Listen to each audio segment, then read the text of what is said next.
मोक्षमार्गस्य नेतारं देतारं कर्मभूभृताम् ज्ञातारं विश्वतत्त्वानां वन्दे तद्गुणलम्।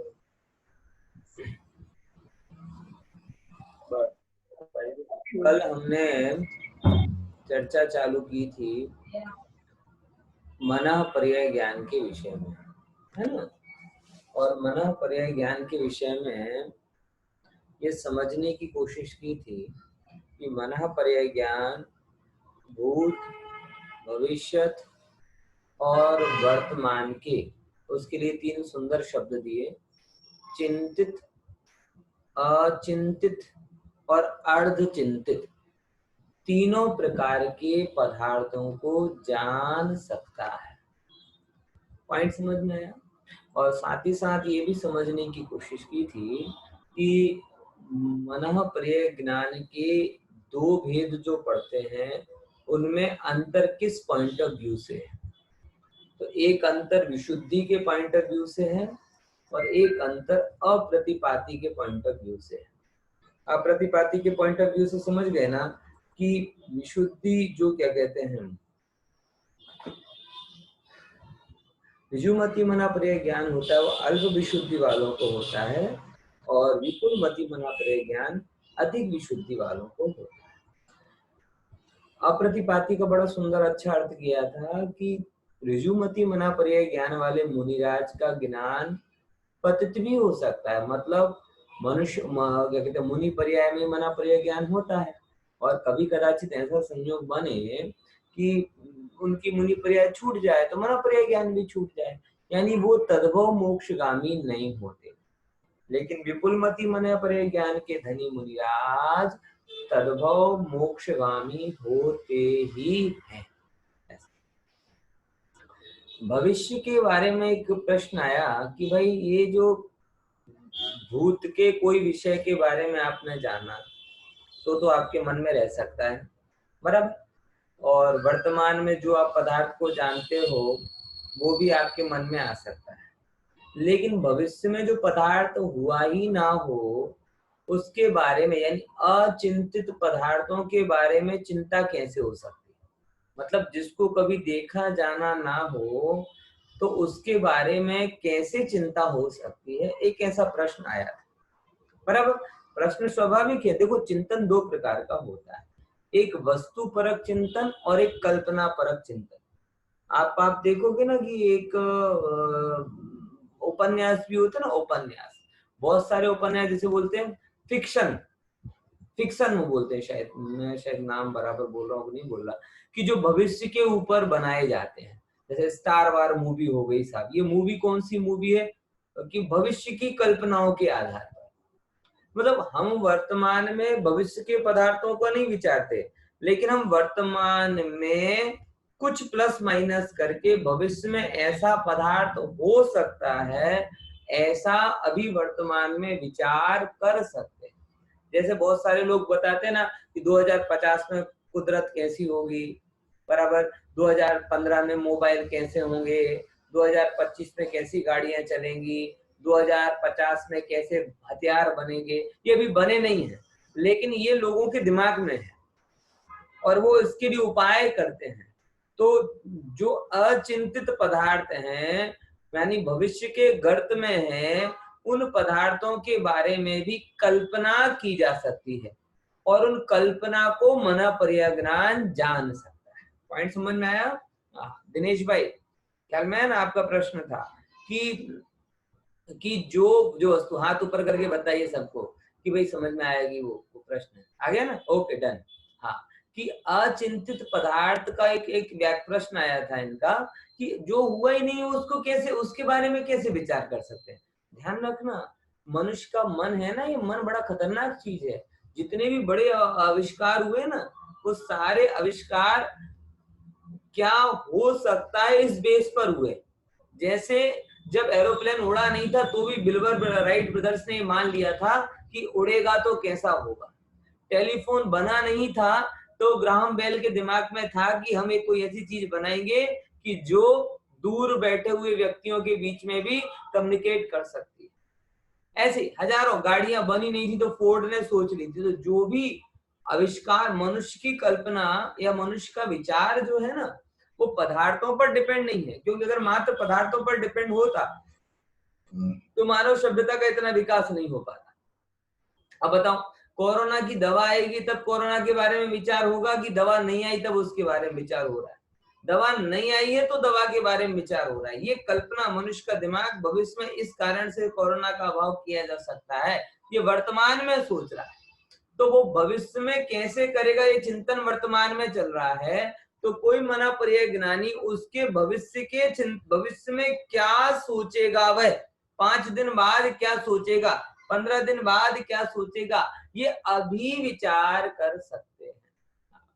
समझ में आया? विचार है, समझे कि नहीं समझे? ये गजब है भाई साहब।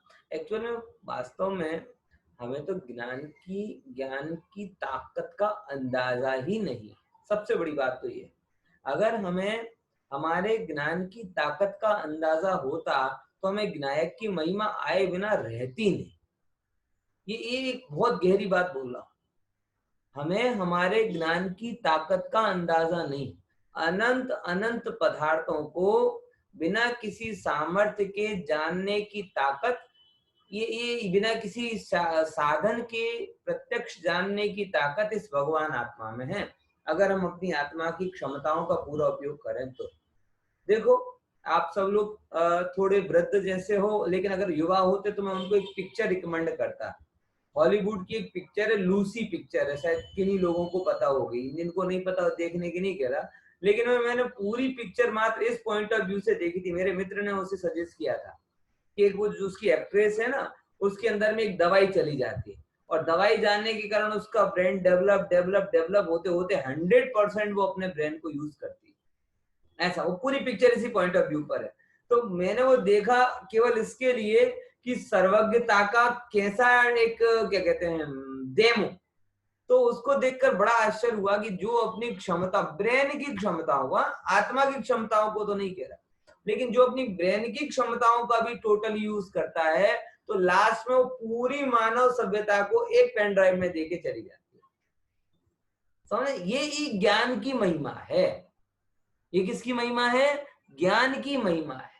हम तो वो जानते ही नहीं है ताकत, हम तो अपने ज्ञान को इंद्रियों से होने वाला दीनहीन कल पढ़कर आज भूल जाएं, बार बार याद करें। कारण क्या है? क्योंकि हम ज्ञान को हमेशा साधनों से जोड़ते हैं। ज्ञान को साधना से जोड़ो। पहले के समय में जब आप एक एक विचार करके देखना, कि कहते थे 5 साल की उम्र में उन्होंने द्वादशांग पढ़ लिए, अथवा इंद्रभूति गौतम स्वामी का एग्जाम्पल अपन लेते हैं, उन्होंने कितने ज्ञान पढ़ा, कितना ज्ञान हो गया था साहब? द्वादशांग के ज्ञाता हो गए थे। कैसे हुए थे? कितनी क्लास अटेंड की थी भगवान महावीर की? कितने प्रवचन सुने थे भगवान महावीर के? हैं बताओ, कौन बताए? एक प्रवचन नहीं सुना। ओहो, बाहर मानस स्तंभ में दर्शन किए तो सम्यक दर्शन हो गया, अंदर समो शरण में दर्शन किए, 4 ज्ञान दीक्षा ले ली, 4 ज्ञान के धनी हो गए, सुबह भगवान के दर्शन किए और शाम को तो द्वादशांग लिख दिए। और द्वादशांग का प्रमाण आपको पता है क्या होता है?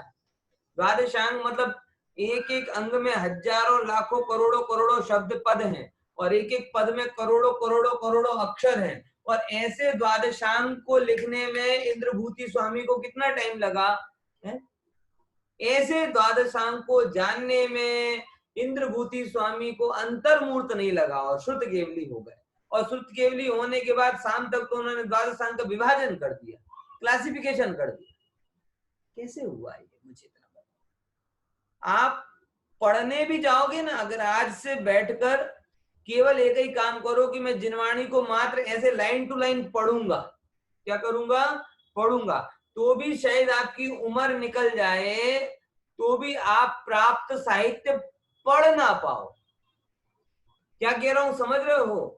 आप लाइन टू लाइन, शब्द टू शब्द पढ़ते जाओ पढ़ते जाओ पढ़ते जाओ पढ़ते जाओ, अर्थ भी ना समझो, याद भी ना करो, तो भी मुझे संशय है कि आप पूरी जिनवाणी पढ़ पाओगे कि नहीं पढ़ पाओगे। इंद्रियों से तो ऐसा ज्ञान होता है। और वही द्वादशांग मतलब जो उपलब्ध जिनवाणी है उससे अनंत गुनी अधिक। उसको जानने में इंद्रभूति को कितना टाइम लग रहा है? अंतर्मूर्त। मतलब अगर इंद्रियों से जानते, पढ़ पढ़ कर जानते, सुन सुन कर जानते, तो अंतर्मूर्त में नहीं जान पाते। कैसे जाना? ओहो, ज्ञानानंद स्वभावी आत्मा के बल से जाना। किसके बल से जाना? ज्ञानानंद स्वभावी आत्मा के बल से जाना। ये आत्मा में ऐसी सामर्थ्य है कि जैसे ही इसका आवरण हटता है, ये लोक अलोक सबको जान ले। और ये सामर्थ्य कोई बाहर से नहीं आता। आज भी, अभी भी वो सामर्थ्य का धनी भगवान आत्मा मैं ही हूं। और ऐसे उस सामर्थ्य के धनी भगवान आत्मा की महिमा जिसे आती है, उसे केवल ज्ञान होता ही है। और विचार करके देखो। इसीलिए बार बार मैं आपसे कहता हूं कि मुझे याद नहीं होता, मैं अल्प ज्ञानी हूं, मैं ऐसा हूं, मैं वृद्ध हूं, मेरी ऐसे मत बोलो। मैं सिद्ध हूं, मैं बुद्ध हूं, मैं परिपूर्ण हूं, मैं अनंत शक्ति से संपन्न विनायक भगवान आत्मा हूं। ऐसा सकारात्मक विचार करना चालू करो। उससे आवरण ढीला पड़ेगा, चरित्र निर्मल होगा, ज्ञान का उघाड़ होगा और आप केवल ज्ञानी बन जाओ। पॉइंट समझ में आया कि नहीं आया? है? देखो, ऐसा है। तो ये अवधि ज्ञान और मना परे ज्ञान की बात हमने की थोड़ी तुलनात्मक रूप में। अब जब इन दोनों के बीच में क्या कहते हैं, ऋजु मति मना परे ज्ञान और विपुल मति मना परे ज्ञान के बीच में थोड़ी सी कंपैरिजन है, उसे भी हम देखते हैं, है ना। देखो क्या खुलासा किया। ऋजु मति मना परे ज्ञान कैसा करता है? त्रिकाल विषय, ये जो अपना प्रश्न था ना कि भविष्य काल का कैसे जान लेता है, ऐसे जानता है। त्रिकाल विषयक पुद्गल द्रव्य को किसी जीव द्वारा वर्तमान काल में चिंतन किए जाने पर जानता है। किसके द्वारा? त्रिकाल विषयक पुद्गल द्रव्य को किसी जीव द्वारा वर्तमान काल में चिंतन किए जाने पर जानता है। दूसरा तरीका क्या बना? जैसे कोई अवधि ज्ञानी भविष्य में इस पेड़ का क्या रंग रूप होगा, आज पेड़ देखा ना, अब चलो कोई अवधि ज्ञानी अपने पुत्र को देख रहा है। अब पुत्र कितने साल का है? 1 साल का। उसके मन में आया कि मेरा पुत्र तो बहुत सुंदर है, और बहुत सुंदर है तो 16 साल का होगा ये मेरी पुत्री या मेरा पुत्र, तो कितनी सुंदर लगेगी। तो वो अवधि ज्ञान लगाता है, और अवधि ज्ञान लगा करके लगाता है कि 16 साल का मेरी पुत्र या पुत्री कैसे दिखेगी। तो उसके दिमाग में 16 साल के पुत्र और पुत्री का चित्र आया कि नहीं आया? बोले आ गया। अब अवधि ज्ञानी 16 साल के पुत्र पुत्री को जान रहा है, और उसी समय कोई मना परे ज्ञानी होगा तो उसके मन में जो 16 साल के पुत्र पुत्री का चित्र बना, वो वर्तमान के विचार को जान रहा है। तो ये जान लिया उसका कौन सा? ऋजु मति मना परे ज्ञान। अब विपुल मति मना परे ज्ञान इससे भी एडवांस होता है। आपने भूत में चिंतन किया हो, वर्तमान में अर्ध चिंतित हो, मतलब स्टार्ट किया हो कि ऐसा लग रहा आंखें ऐसी हैं तो ऐसी होंगी, कान ऐसे हैं तो 16 साल में, आजकल बहुत ही एप्लीकेशन, फेस एप्लीकेशन, कि आपके क्या कहते हैं अंग उपांगों के आधार पर यह निर्णय किया जाता है कि भविष्य में आपके अर्धो अंगोपांग कैसे होंगे। पॉइंट समझ में आया? तो क्या वर्तमान में चालू कर रहा है अर्ध और भविष्य तक जा रहा है, तो आधा चिंतित शुरू किया है लेकिन पूरा नहीं हुआ, और भविष्य का अचिंतित की जो आप अभी विचार भी नहीं कर रहे हो लेकिन 16 साल बाद विचार करोगे। फॉर एग्जाम्पल अभी अपन पहला अध्याय पढ़ रहे हैं, महीने 2 महीने बाद दूसरा अध्याय पढ़ेंगे, दूसरा अध्याय पढ़ेंगे तब शरीर की चर्चा करेंगे, आहारक शरीर की चर्चा करेंगे, विग्रह गति की चर्चा करेंगे। तो आज आप विचार नहीं कर रहे हो, लेकिन 2 महीने बाद आप विग्रह गति के बारे में विचार करोगे। 5 महीने बाद अगर आप 7 तत्व 7वें अध्याय के विषय के बारे में विचार करोगे, 6 महीने बाद आप दूसरे किसी विषय के बारे में विचार करोगे। जब आप विचार करोगे तब जो विचार करोगे वो अभी मना परे ज्ञानी, विपुल मति मना परे ज्ञानी उस विचार को जान सकते हैं। पॉइंट समझ में आया? तो इसी हिसाब से क्या बोला? त्रिकाल संबंधी पुद्गल द्रव्य को जानता है। इसके बारे में किसी को कोई प्रश्न है क्या? है प्रश्न हो तो पूछ सकते हो भैया, ये तो आगे अपन बढ़े थोड़ा।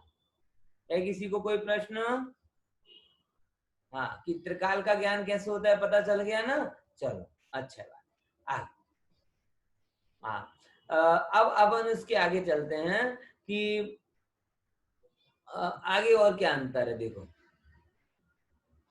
ऋजुमति और विपुलमति में अंतर ये हमने पढ़ा भी था। एक विशुद्धि के एंगल से अंतर बताया कि आत्मा को कम विशुद्धता होती है, बराबर, अथवा ये कहें कि कम विशुद्धता वाली आत्मा को ऋजुमति मना परिज्ञानी होता है। ऐसा नहीं समझ लेना कि कम विशुद्धता होती है तो विषयों में परिवर्तन करने लगे, कम विशुद्धता होती है तो क्या कहते कषाय करने लगे, ऐसी कम विशुद्धता नहीं। समझ में आया?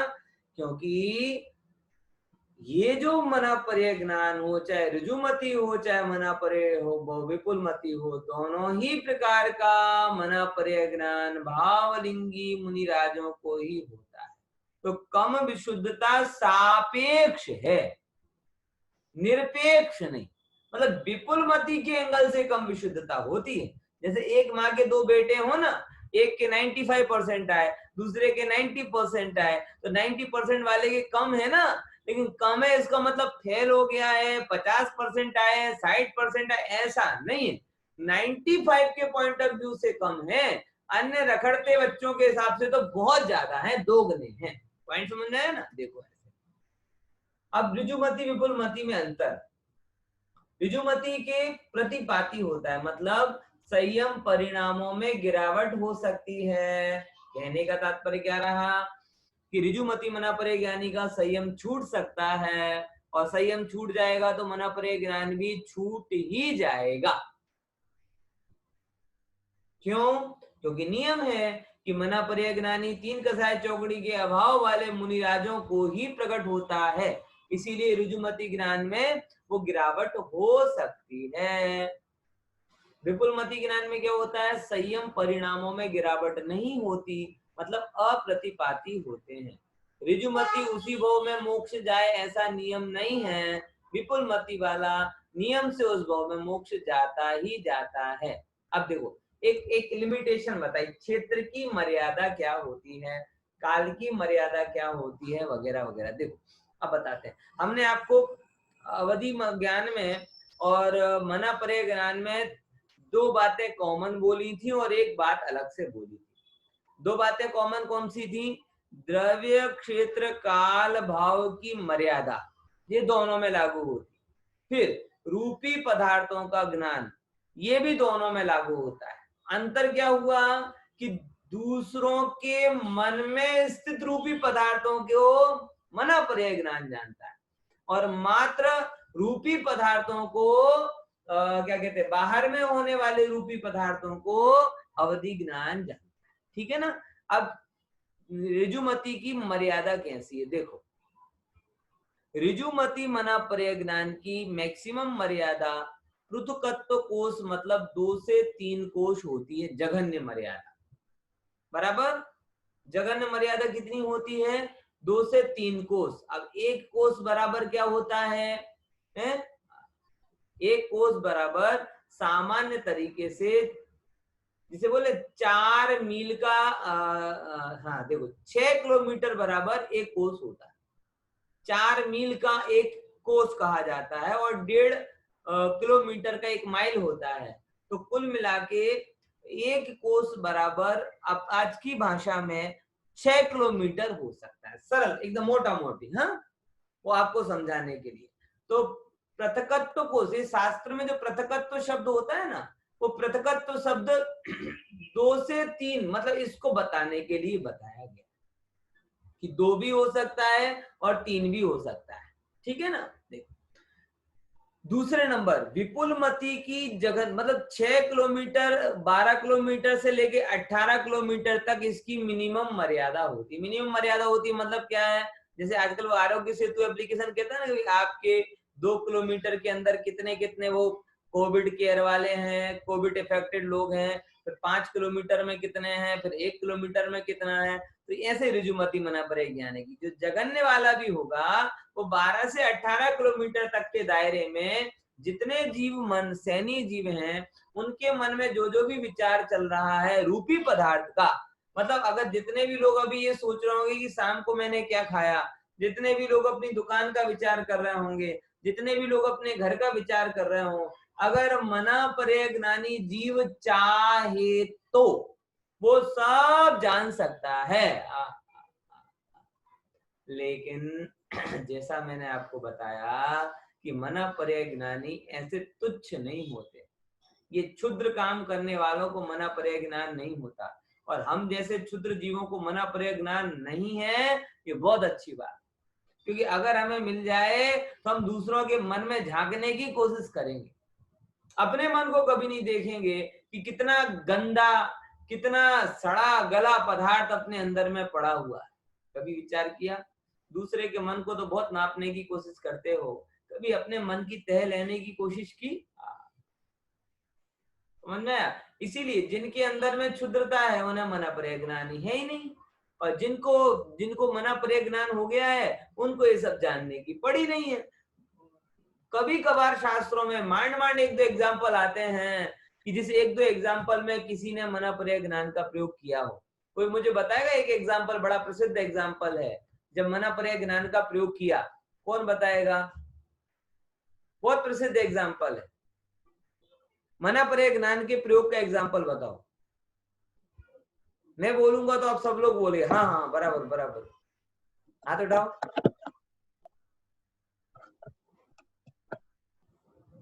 हाँ, देखो यशोधर मुनिराज का, श्रेणिक राजा और यशोधर मुनिराज, याद आ गया? याद आ गया ना? हाँ, क्या था उसमें? उसमें ये था कि जब श्रेणिक राजा अत्यंत ग्लानि से भर गए, किससे भर गए? ग्लानि से भर गए। ग्लानि से भर गए मतलब क्या हुआ कि अरे रे मैंने इतने मुनिराज के ऊपर ऐसा बेकार उपसर्ग किया, तो इस भाव से उनके अंदर में बहुत ग्लानि का भाव आया। अब चेहरे में ग्लानि के भाव को देखकर, देखो मना परे ज्ञान भी मैंने आपको बोला था मोबाइल के नेटवर्क के जैसा होता है। कॉल होता है ना, कॉल को तो आप रोको नहीं, चलो नहीं, तो भी वो आते ही जाते रहते हैं। लेकिन मोबाइल का नेटवर्क जो होता है ना, फोन वाला 3G 4G, उसको आपको ऑन करना पड़ता है। ऑन जब तक नहीं करोगे आपके मैसेज नहीं आएंगे। मतलब वो ज्ञान लगाना पड़ता है, लगता नहीं। पॉइंट समझ में आया? तो मना परे ज्ञान और अवधि ज्ञान लगाना पड़ता है।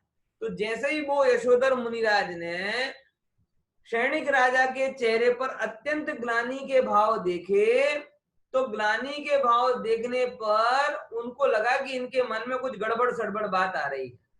तो उन्होंने मना परे ज्ञान लगाया, और मना परे ज्ञान को लगाते ही उन्हें पता चला कि वो ग्लानि के कारण अपघात का विचार कर रहे हैं। किसका विचार कर रहे हैं? अपघात का। तो उन्होंने संबोधन दिया कि हे राजन, तुम किसी भी प्रकार का विचार मत करो, ये तो मेरे ही कर्म का उदय है, तुम अपघात का मत सोचो। ये शास्त्र में एग्जाम्पल आता है मना परे ज्ञान के प्रयोग का। मतलब जनरली मुनिराज मना परे ज्ञान का प्रयोग नहीं करते, लेकिन अगर है और कोई सत्कर्म हो सकता है तो सर्वथा प्रयोग नहीं ही होता हो, ऐसा नियम भी नहीं है। लेकिन क्षुद्रता के कारण वो कभी उस चीज का प्रयोग नहीं करते। ठीक है ना? विपुल मति मना परे ज्ञान की मर्यादा कितनी होती है? तो विपुल मति मना परे ज्ञान की मर्यादा 8 से 9 योजन। अब यहाँ कोश था, यहाँ योजन। कितने योजन? 8 से 9 योजन। यानी एक योजन बराबर सामान्यतया 4.5 क्या कहते हैं, 4 कोस का एक योजन कहा जाता है सामान्य, और विस्तृत देखा जाए तो 2000 कोस का एक योजन होता है। यहाँ पर जो लिया जा रहा है वो 4 कोस वाला योजन। कौन सा? 4 कोस वाला योजन। तो 4 कोस वाले ऐसे 8 से 9 योजन, ऐसा 8 से 9 योजन बराबर 8 चौके 36 योजन, और 36 योजन बराबर 4 कोस का एक, तो 36 योजन गुणिया 4, और एक कोस बराबर 6 किलोमीटर, तो 36 गुणिया 4 गुणिया 6 आपकी भाषा में कितना हो जाएगा? गणित में कुछ गड़बड़ी हो तो सुधार लेना। समझ में है कि नहीं है? चलो बता ही देता हूँ कितना होगा उसका। हाँ, 36 गुणिया 8 से 9, 4 कोस हुए ना, 4 कोस का एक योजन हुआ, तो 8 न 36, 36 गुणिया 4 किए, तो 36 गुणिया 4 होंगे कितने? 120 और 144 और उनका 6 से गुणा करो, उनका 6 से गुणा करोगे तो लगभग 800 850 किलोमीटर उसका लगभग बनता है। ये जघन्य प्रमाण है। अब उत्कृष्ट प्रमाण कितना होता है? तो उत्कृष्ट प्रमाण ऋजुमती का लगभग उससे थोड़ा कम, मतलब ऋजुमती जाएगा भी तो बहुत कम जा पाएगा, तो इतना सा उसका 7 से 8 योजन प्रमाण उसका उत्कृष्ट क्षेत्र होता है। जबकि विपुलमती का उत्कृष्ट क्षेत्र कितना होता है? 45 लाख योजन प्रमाण मनुष्य लोग। ओ हो, कितना! अड़ी द्वीप में जितने भी मनुष्य हैं, ओहो, धन्य वो मना प्रज्ञानी महामुनिराज, एक साथ में 45 लाख योजन प्रमाण द्वीप में जितने भी 29 अंक प्रमाण मनुष्य हैं, उन सबके मन में क्या क्या चल रहा है वो एक झटके में जान सकते हैं। 45 लाख योजन प्रमाण, पूरे मनुष्य लोक के एक एक मनुष्य के मन में क्या क्या चल रहा है वो सब जानते हैं। लेकिन धन्य उनका वो ज्ञान नहीं है जिस ज्ञान से वो 45 लाख योजन प्रमाण मनुष्यों को जानते हैं। धन्य उनका वो ज्ञान है कि इतनी सुंदर क्षमता होने के बावजूद भी उनको वो जानने का मन नहीं होता और अपने अंदर डूबने का मन होता है। ये धन्यता है। वरना अपन लोगों की तो क्या नेचर है कि किसी के कमरे में जाएं और अपने को आवाज सुनाई दे ना क्योंकि मेरे बारे में बात चल रही है तो पहले 5 सेकंड बाहर खड़े रहेंगे, क्या बात चल रही है सुने, बाद में जाएंगे। ये हमारे पुरुषार्थ की कितनी भयंकर कमजोरी है। आपने कभी इस बारे में विचार किया? मुझे तो बहुत विचार आता है कि हमारा पुरुषार्थ कितना कम है कि हमें जरा सा भी कोई ऐसा अंदाजा हो जाए कि कोई मेरे बारे में जान रहा है, बात कर रहा है, तो हमें तुरंत क्या होता है, क्या जान रहा है, क्या जान रहा है, क्या जान रहा है, ये जानने का भाव हो जाए। लेकिन वो अवधि ज्ञानी मुनिराज, मनापरे ज्ञानी मुनिराज धन्य है कि जिनको ये सब कुछ होने पर भी इस बात का भान रहता है कि अहो 45 लाख योजन प्रमाण मनुष्य जो भी हैं इनके जानने में मेरी कोई भलाई नहीं है, मुझे तो मेरी आत्मा को जानने में भलाई है। बोलो ये धन्यता है कि नहीं है? बोलो। मैं आपको ये कहूं कि आपके पास में मोबाइल हो, 100 MBPS वाली स्पीड वाला मोबाइल हो, 4G डेटा हो, नेटफ्लिक्स हो, ये हो वो दुनिया भर की चीजें पड़ी हुई हो, आपका दिमाग भी सक्षम है, तो वो सब कुछ जानने में भलाई है, पुरुषार्थ ये सब होते हुए भी ये नकामा है, ये निर्णय करने में भलाई। बताओ कौन से पुरुषार्थ वाले? दबंगता की बात क्या है? ये तो साधन धीरू भाई घर घर पहुंचा देगा। 100 MBPS स्पीड मतलब 5 घंटे की पिक्चर हो ना तो 5 मिनट में डाउनलोड हो जाए, 5 मिनट भी ना लगे, ये तो घर घर पहुंच जाएगा। लेकिन ऐसा सब कुछ होने पर भी ये जानने लायक नहीं है, मेरी आत्मा जानने लायक है। ये ज्ञान काम का है, ज्ञान का विस्तार काम का नहीं है, ज्ञान की गहराई काम की है। विस्तार से संतोष किसी को नहीं हुआ, गहराई से जिन खोजा तिन पाइया, गहरे पानी पेट, कि जो ये जानते हैं कि ये तो ज्ञान का विस्तार है, मेरे काम का नहीं है, लेकिन जो ज्ञान गहरे गहरे ज्ञायक से मिलता है वो ज्ञायक से जुड़ा हुआ ज्ञान काम का है। तो ज्ञायक से जुड़ा हुआ ज्ञान काम का है, ये निर्णय जिसके अंदर में हुआ वो उसका ज्ञान है। तो मुनिराज उस टाइप के ज्ञानी है। ये बाहर 45 लाख योजन से भले ही ज्ञान कहा जाए, लेकिन ये तो वो है कि नेटवर्क से उपलब्ध करा दिया, लेकिन बाकी इसमें कोई दम नहीं है। अब देखो आगे क्या कहते हैं, ऋजुमती और मनापर्य की तुलना करते हैं कि ऋजुमती मनापर्य ज्ञान कितना जान पाता है।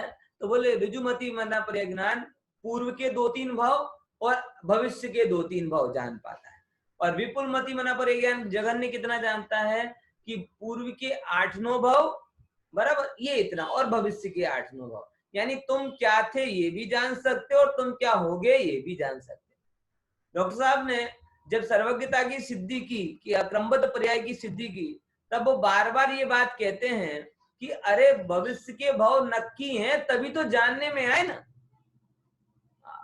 अपन कहते ना कि भाई देखो विचार करके देखो, इनने नमोकार मंत्र सुना और इनकी गति सुधर गई, तो नमोकार मंत्र ने गति सुधार दी है ना।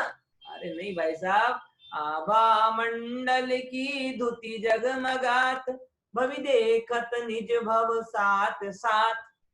कि भविष्य भामंडल की द्युति को देखकर भविष्य के लोग अपने भाव देख लेते हैं। तो ऐसा मत समझ लेना कि भाई ये जो कर रहा है ये इसके भाव के कारण इसकी गति ये हो गई। देखो, मति अनुसारी गति होती है कि गति अनुसारी मति होती, ये बड़ा एक विचारणीय प्रश्न है। अपने को लगता है ऐसा है कि जैसी मति कर रहे हैं वैसी गति होगी, लेकिन गति अनुसारी मति होती, इसका सीधा सीधा प्रूफ है सैनिक राजा का दृष्टांत। इतना बढ़िया निर्दोष जीवन, लेकिन नरक गति में जाना था तो अंतिम समय में अपघात के भाव भी आ। ये सिद्धांत मुझे कई एंगल में संतोष देता है। मैं आपको बताऊं, मैं बहुत सारे ऐसे जीवों को देखता हूं कि जिनके प्रति मुझे बहुत करुणा भाव होता है, और बहुत करुणा भाव के कारण मुझे ऐसा लगता है कि ये सब जीवों को जिनवाणी की रुचि में दे रहा हूं, सुनाना चाहता हूं, लेकिन ये सुनते क्यों नहीं। मतलब जब मेरे अंदर में थोड़ा ऐसा भाव आता है ना, करुणा भाव, तो मेरे मन में ये भाव आता है कि मैं सबको सुना दूं, सबको सुना दूं, सब सुधर जाएं, सब केवल ज्ञान को पा जाएं।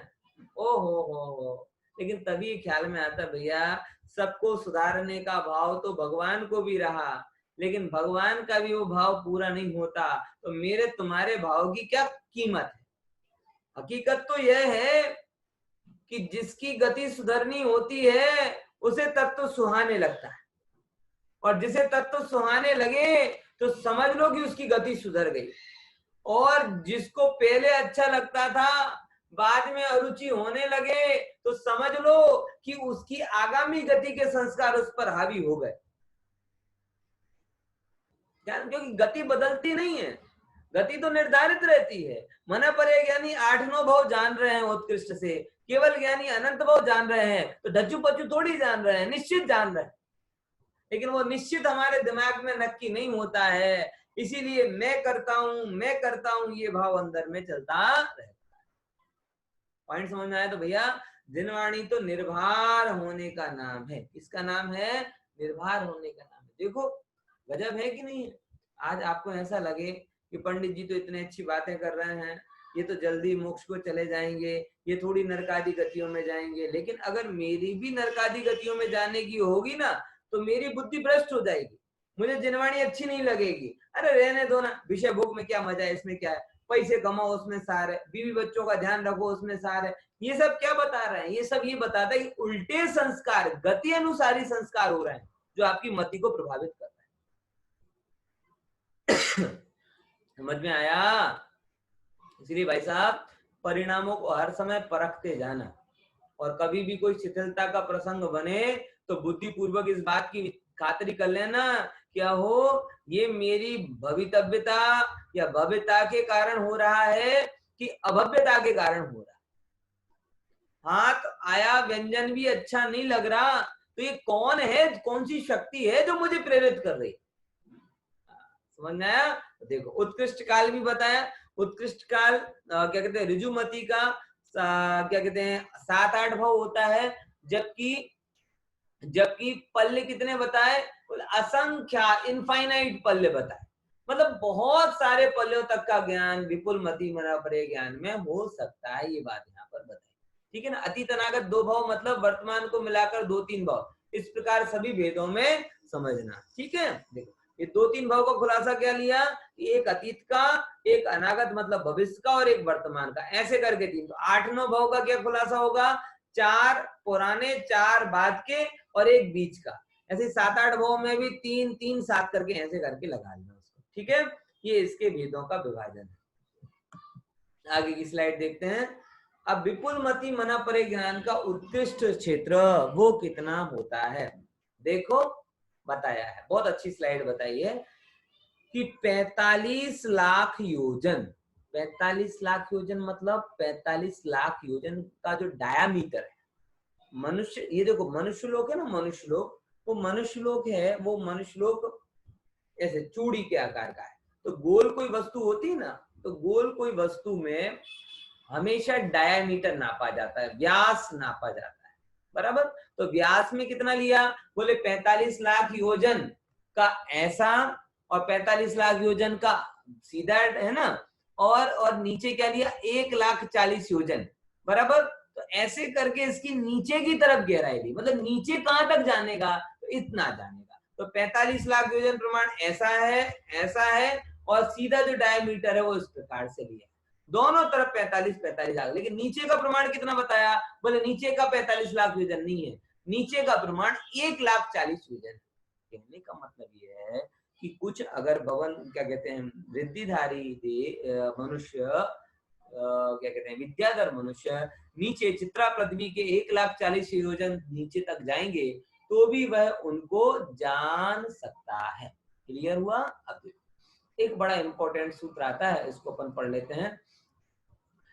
अवधि और मनःपर्य ज्ञान में अंतर किस एंगल से बताया है।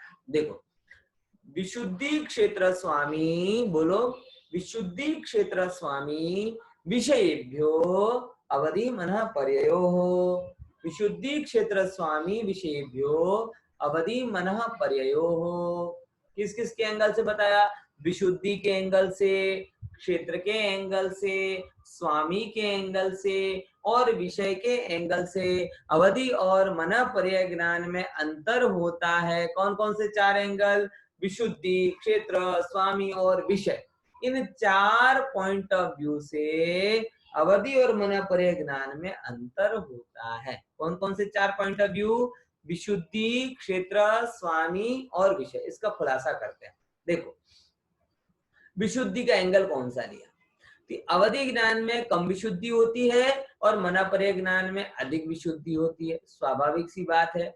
अवधि ज्ञान के स्वामी क्या कहते हैं देवादि भी होते हैं, जबकि मनःपर्य ज्ञान के स्वामी मात्र मुनिराज होते हैं। तो एक में कम विशुद्धि, एक में अधिक विशुद्धि है। क्षेत्र तो हमने देखा ही है, लेकिन क्षेत्र में इतना है, उसका खुलासा करते हैं कि उत्पत्ति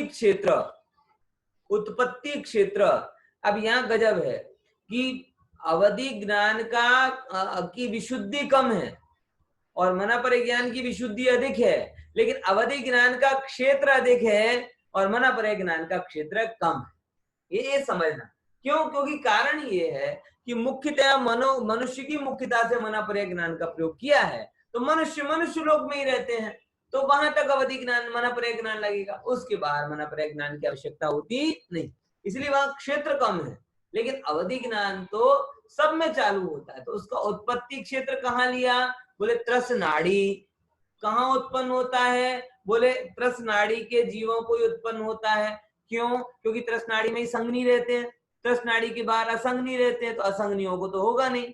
और मनःपर्य ज्ञान के उत्पन्न कहाँ होता है, मात्र मनुष्य लोक में, क्योंकि मुनि राजों को ही होता है। अब सब्जेक्ट क्या है, तो बोले सब्जेक्ट अवधि ज्ञान का विषय सारे लोक के पुद्गल है। 343 घन राजू प्रमाण जितना भी लोक है, उस लोक में जितने भी पुद्गल परमाणु हैं, वो सारे पुद्गल परमाणु इस अवधि ज्ञान का विषय बन सकते हैं। जबकि मनःपर्य ज्ञान का 45 लाख योजन का घन प्रतर रूप क्षेत्र है। घन प्रतर रूप क्षेत्र, इसका मतलब समझे जो हमने पहले देखा था कि लंबाई चौड़ाई